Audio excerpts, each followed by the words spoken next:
और इसी के साथ अवसर है मान्यवर साहब कांसीराम जी का जन्मदिन है 15 मार्च सन 1934 पंजाब का रोपड़ जिला। और हमारे जीवन में इनका संघर्ष बड़ा महत्व रखता है। विषय बहुत सारा लंबा होता है, लेकिन आज हम शिक्षा पे बात करेंगे, पते की बात करेंगे। शिक्षा के आज के समय में मायने क्या होने चाहिए, हमारे दैनिक जीवन में शिक्षा का मतलब क्या है। क्या महज डिग्री प्राप्त करना है, क्या दूसरों के सामने ये जताना, ये दिखाना कि हम पढ़े लिखे हैं। हम आज एक सूझबूझ वाला सवाल सीखते हैं और उसका उत्तर सीखते हैं। हम यदि किसी ऐसे व्यक्ति से पूछें जिसने एमए कर रखी हो, बीएड कर रखी हो, बीए कर रखी हो, और उससे ये पूछें कि भाई आप यह काम, कोई भी काम करता है वो अपने जीवन में, और उससे ये पूछते हैं कि आप ये काम क्यों करते हो। और यही सवाल हम एक ऐसे व्यक्ति से पूछते हैं जो अशिक्षित है, जो कभी स्कूल गया ही नहीं, जिसको नहीं मालूम कि किताबें कैसी होती हैं और किताबों में क्या लिखा होता है। पहले यह सवाल हम पूछते हैं उस व्यक्ति से जो कभी स्कूल गया नहीं।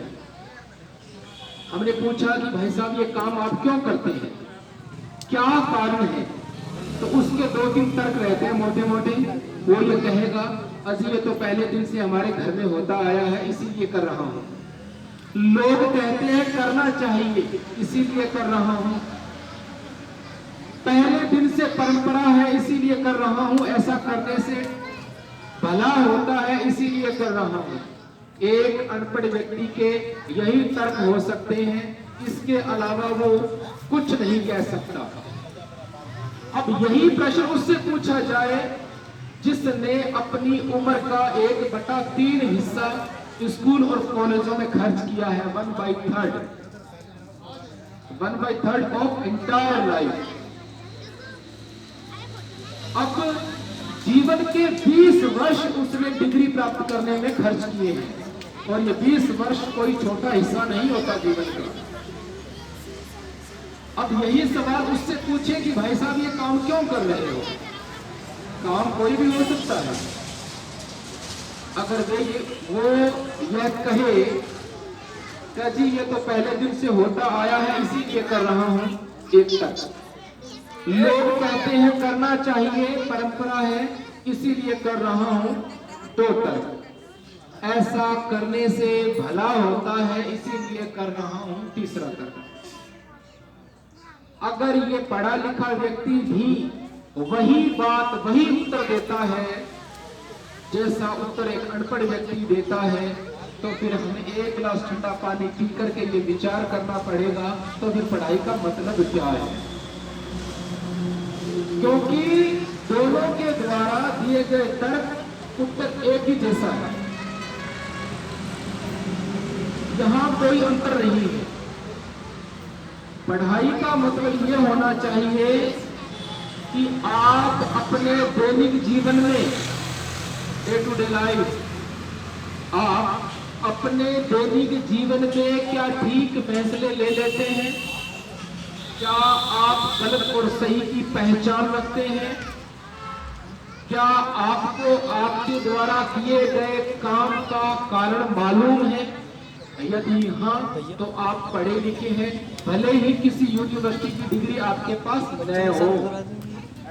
और दूसरी तरफ यदि आप अपने जीवन में फैसले लेते हैं, काम करते हैं, करते आ रहे हैं, और यदि आप उसका कारण नहीं जानते हैं, पूछे जाने पे आप वही कहते हैं जो लोग कहते आए हैं, तब आप पढ़े लिखे नहीं हैं, आपको पढ़े लिखे होने का वहम हो गया है।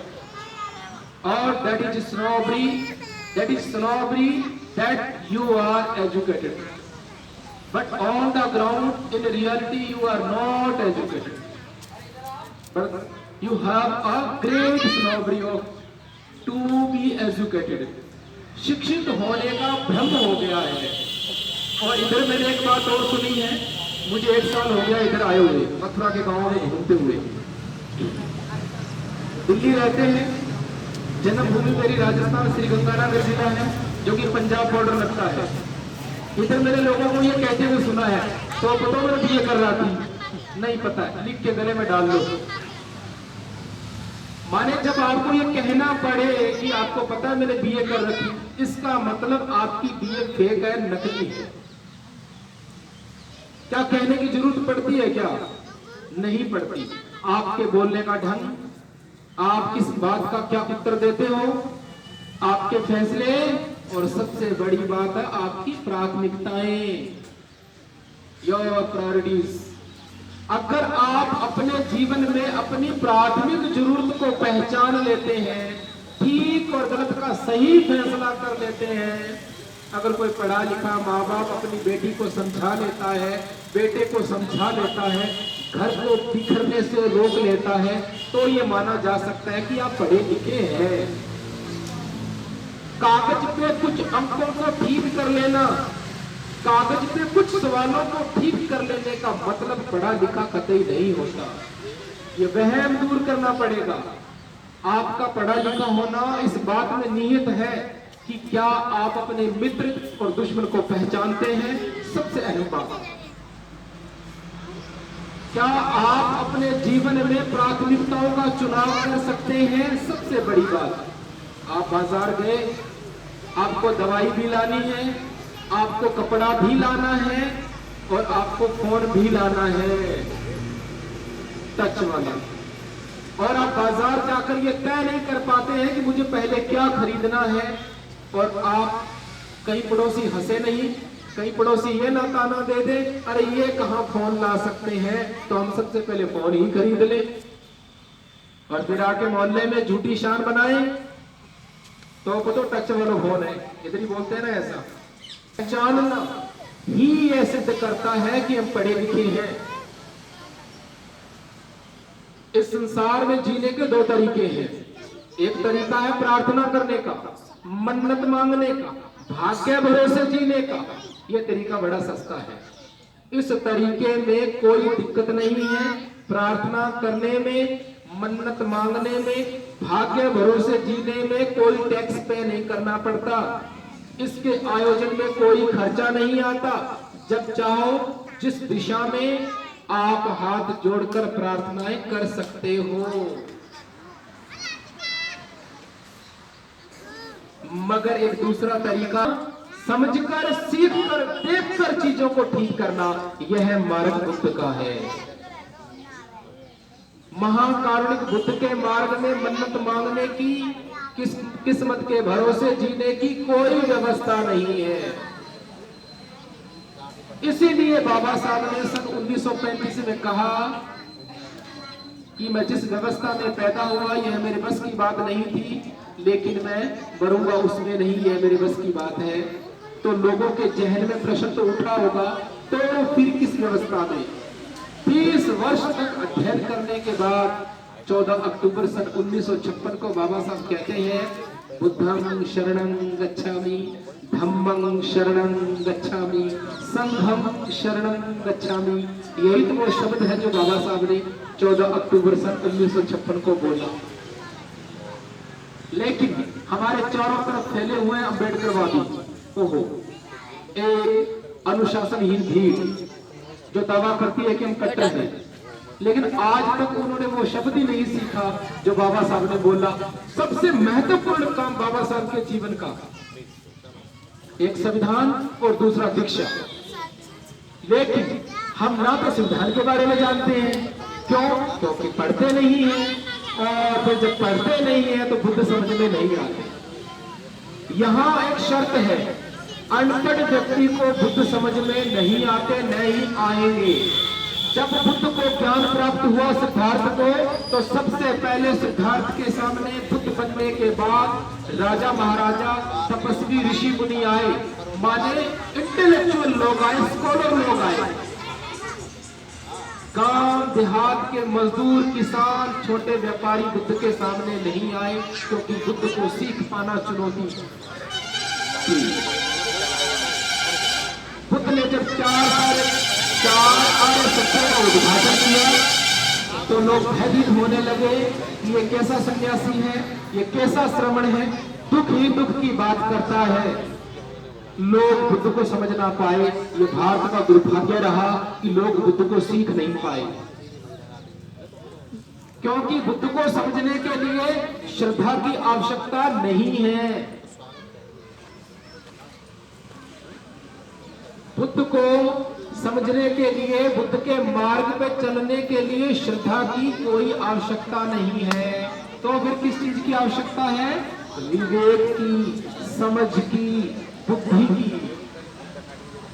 वापिस तो पढ़े लिखे होने का मतलब क्या है कि आप अपने जीवन में सही और गलत का फैसला कर लेते हैं, प्राथमिकताओं को पहचानते हो, और जब कोई काम करते हो ना तो अपने ही द्वारा किए गए काम का आप कारण जानते हो। Root cause of doing something that you are doing in your practical life, day to day life. अगर फिर आप कहोगे जी पता नहीं जी, मम्मी ने कहा था धागा बांध लो दर्द बंद हो जाएगा पैर में, और दर्द बंद हो गया। मम्मी आपकी अनपढ़ है, मम्मी आपकी पढ़े लिखे बाप की बेटी नहीं है, पर बेटे आप तो स्कूल जाते हो ना, आप तो साइंस पढ़ते हो ना, आप तो इतने आधुनिक जमाने में जी रहे हो ना। एक तरफ आपकी एक सहेली है, वो एमबीबीएस डॉक्टर की तैयारी कर रही है, और आप पैर में धागा बांध के इलाज कर रहे हो, और एमबीबीएस डॉक्टर की तैयारी करने में करोड़ों खर्च होते हैं। अगर धागा बांधने से ही इलाज होना है तो फिर ये 1 करोड़ रुपए खर्च करने की आवश्यकता क्या है? एक धागा बांधो अंग्रेजी आ जाएगी, दूसरा बांधो मैथ आ जाएगी, तीसरा बांधो हिंदी आ जाएगी, चौथा बांधो पटवारी लग जाओगे, और फिर आपको कहने की जरूरत ही नहीं पड़ेगी। तो मैं बीए कर रहा थी ना, पतो लिख के गले में डालने बैठ सकती। ये फेक है, ये झूठ है। और बाबा साहब जो कह रहे हैं वो हमें मानना नहीं है, सबसे पहले जानना है, फिर उसको जीवन में उतारना है। झूठे हैं वो लोग जो यूं कहते हैं कि बाबा साहब को मानते हैं, झूठ है ये बात, महा झूठ है। पहले बाबा साहब को जानो, फिर जीवन में उतारो, फिर उनकी प्रैक्टिस करो। अब बताओ दोनों में से कौन सी बात सही है? एक तो मान लो और एक जीवन में उतारो। कुछ लोग तो यूं ही मिलेंगे कहते हुए अजी हम तो बाबा साहब को मानते, दिखावा नहीं करते, इसका मतलब ये दिखावा हुआ? ऐसा नहीं। जब तक आप डॉक्टर की दी हुई दवा खाओगे नहीं, तब तक आपका इलाज नहीं हो सकता। ये तो ठीक वैसे ही काम है जैसे किसी डॉक्टर ने आपको दवा दी पुड़िया बना करके कि भाई इसको घर जाके गुनगुने पानी में, कोसे पानी में 1 चम्मच सुबह 1 चम्मच शाम को खाना है, और इतने दिन खानी है और खाते ही रहना है। और हमने क्या किया? डॉक्टर का फोटो लगा लिया, माला चढ़ा दी, उसके आगे अगरबत्ती लगा दी और उसकी प्रशंसा करनी शुरू कर दी, मगर दवाई खाई नहीं।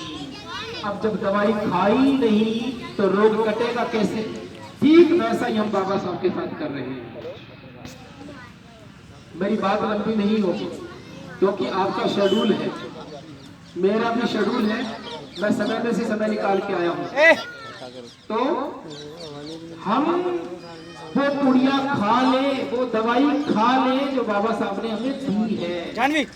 बाबा साहब को माने मत, पहले जाने फिर जीवन में उतारे, फिर अपने घर में और जीवन में लागू करें जो बाबा साहब कह रहे हैं। शिक्षा भोजन का हिस्सा है। भोजन के विषय में जानना बहुत जरूरी है। 3 प्रकार के भोजन सही से परवरिश करने के लिए प्रॉपर चरिशमेंट, प्रॉपर विकास के लिए 3 प्रकार के भोजन होने चाहिए। यहाँ माताएं बैठी हैं और पिता भी बैठे हैं, ध्यानपूर्वक सुनिए। शाम चपाती खाते हैं, दूध पीते हैं, छाछ खाते हैं, यह ठीक होना चाहिए ताकि वो ऊंची कदकाठी के हों, तंदुरुस्त हों, स्वस्थ हों, कोई रोग ना हो। यह भोजन पूरा होना चाहिए। और इस भोजन के लिए जरूरी है कि माँ समझदार हो, माँ जागरूक हो, माँ भाग्य भरोसे जीने वाली न हो, माँ डोरे ताबीज पहनाने वाली ना हो, ठीक संस्कार देने वाली हो, सही समय पे ठीक प्रकार से भोजन देने वाली हो। जब बच्चा बीमार हो जाए तो वो झाड़ फूंक में भरोसा न करके ठीक डॉक्टर के पास जाए, ठीक इलाज ले। यह भोजन हो गया पहला भोजन। दूसरा भोजन है संस्कारों का, अनुशासन का, नैतिक आचरण का। घर में उठना बैठना, स्वागत करवाना, स्वागत करना, बड़े बुजुर्गों का मान सम्मान करना, यह अनुशासन है, यह संस्कार है, यह दूसरा भोजन है। तीसरा भोजन है आत्मविश्वास का, उत्साहवर्धक कैसे करना है बच्चों को, मोटिवेट कैसे करना है बच्चों को जीवन में। हमारे घर में 2 भोजन तो हो सकते हैं, तीसरा भोजन नहीं है।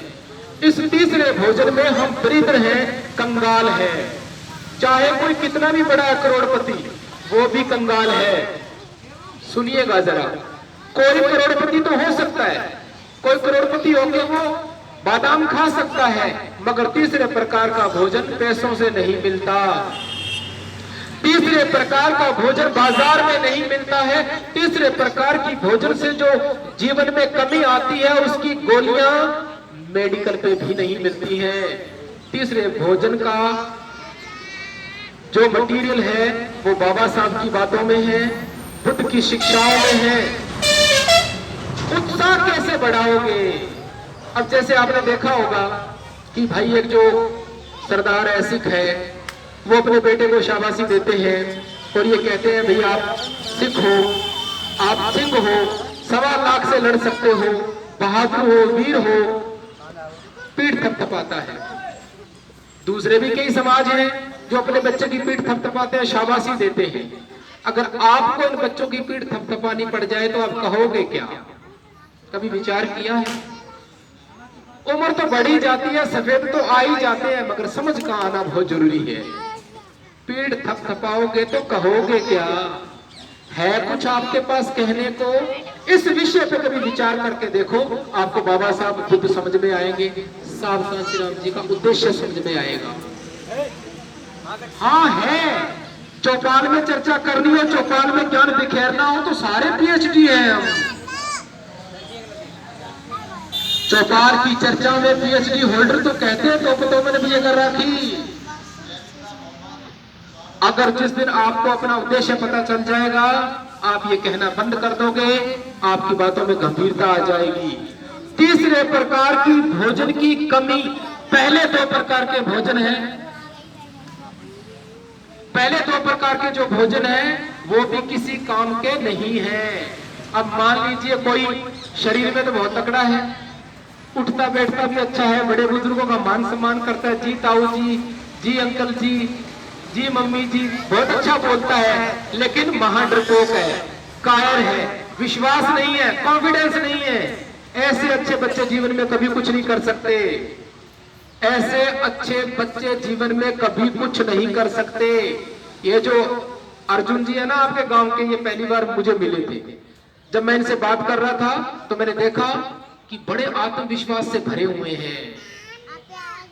ये जो टीम है ना जो आज इस लाइब्रेरी का उद्घाटन कर रही है, ये तीसरे भोजन से पोषित है।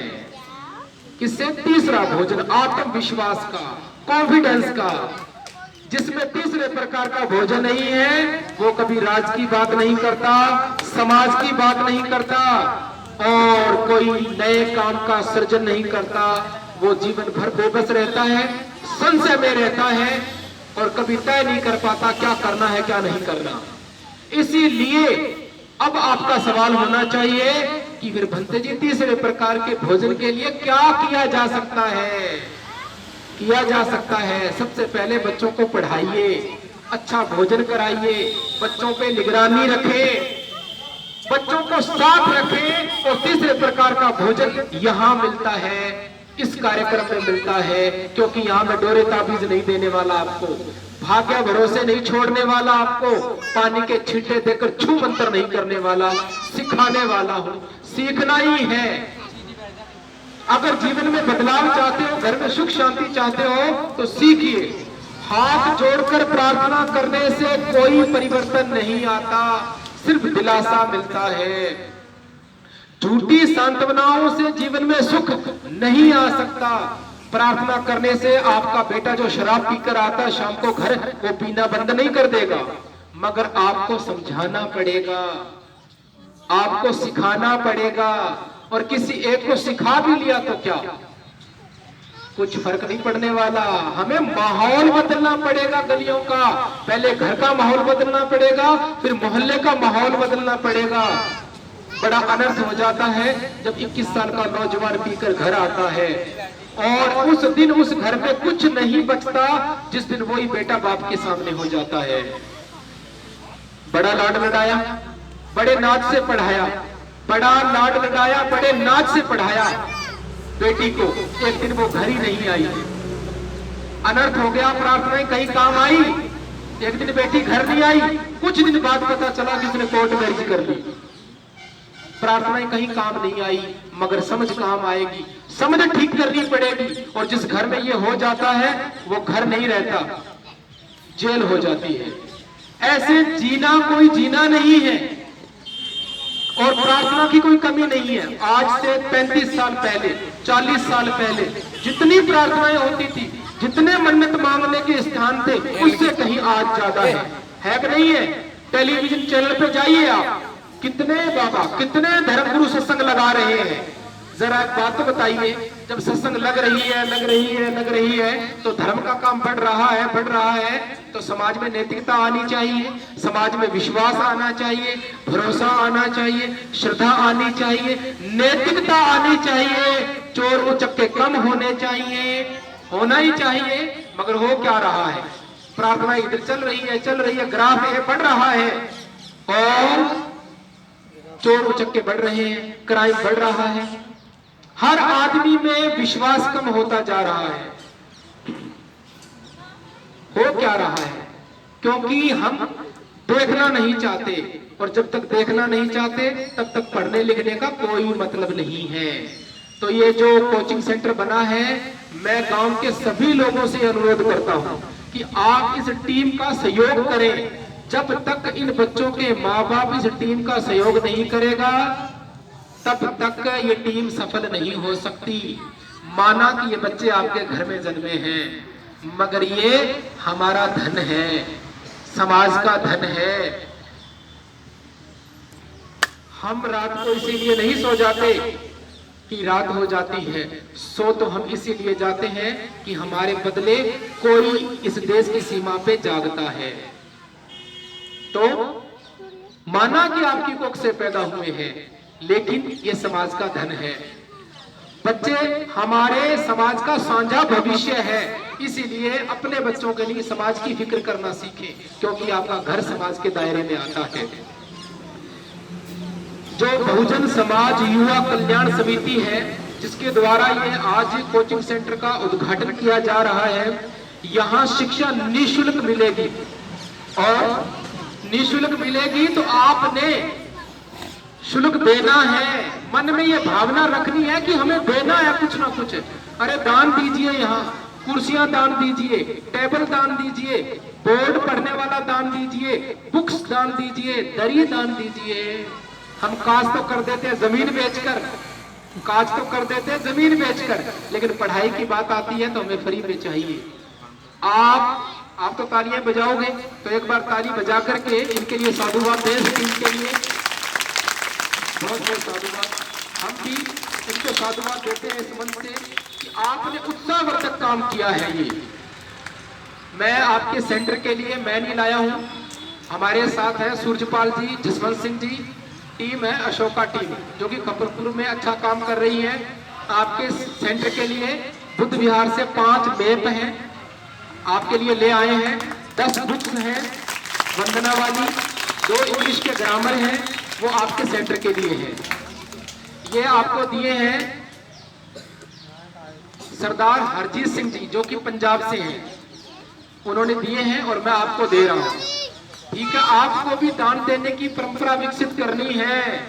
आज तक जहां आप दान देते रहे उससे कोई भला नहीं हुआ, यहां दीजिए आप। ये आपके बच्चों की फिक्र करने वाले, और एक बात और कहता हूं, इस गांव के बड़े बुजुर्गों को मान करो आप इन नौजवानों पे, आप मान करो नौजवानों पे जिन्होंने ये बीड़ा उठाया है। मैंने सुना है कोई मोहल्ला, किसी गांव में कोई मोहल्ला नौजवानों की वजह से बदनाम होता है, लेकिन आपका ये अजय नगर आपके नौजवानों की वजह से प्रशंसा पाएगा। तो मैं इन शब्दों से आपको मान महसूस करवाता हूं। आप लोग इस आयोजन में आए, मेरी बात को बड़े ध्यानपूर्वक सुना। आप सभी का मंगल हो, कल्याण हो। भवतु सर्व मंगलम, भवतु सर्व मंगलम, भवतु सर्व मंगलम। अब मैं सूचना दे देता हूँ आपको। एक हमारा शेड्यूल है, बुद्ध विहार पे हमारी शाम को वंदना होती है, सुबह वंदना होती है और वहाँ 80-70 बच्चे पढ़ने आते हैं। और ये बुद्ध